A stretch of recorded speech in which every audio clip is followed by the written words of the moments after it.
Move up the continent as Kenya takes to the polls tomorrow. Stakeholders are pulling all the stops to ensure that voting is peaceful. International observers are leaving nothing to chance. The international community has united in a call for peace. First, a delegation of the European Parliament meeting with Kenya's Chief Justice David Maraga and former US Secretary of State John Kerry on behalf of the Carter Center. The African Union Observer Mission will also hold a call for peace and a briefing later today.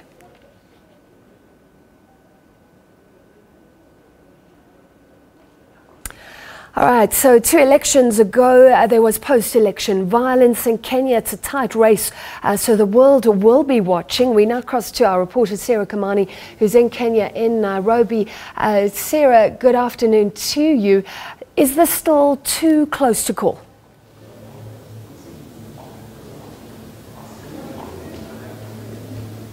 Good afternoon from Nairobi, where we are now just counting hours before Kenya's hotly contested elections.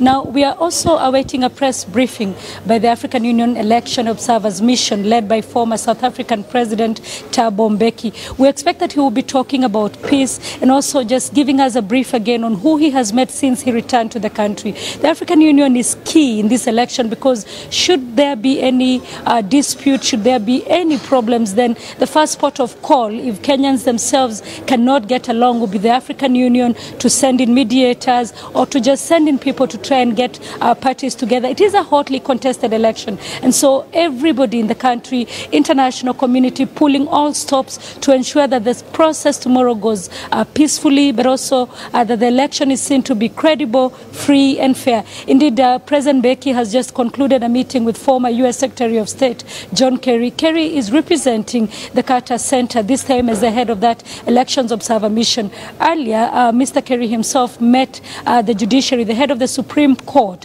The Supreme Court will be key in determining any election petitions that will arise from these elections. He said that the international community is key to ensuring a credible election, but also at the same time ensuring that Kenyans are able to express their will peacefully and that their will be respected. The Chief Justice, David Maraga, talking about the judiciary being ready to handle any petitions that come. We understand that when President Mbeki emerges from the room behind me to hold a press conference, he will be calling on Kenyans to go out tomorrow in their numbers, to cast their ballots, to exercise their democratic right, but at the same time to ensure that they observe peace. Because Kenya is very key, not just for the region. It connects many parts of Africa. It also connects the globe. And it is a key hub for humanitarian assistance to countries that are in conflict in the region. It is also one of the peace mediators for South Sudan, which is in conflict right now, for the Eastern Democratic Republic of Congo. And Kenya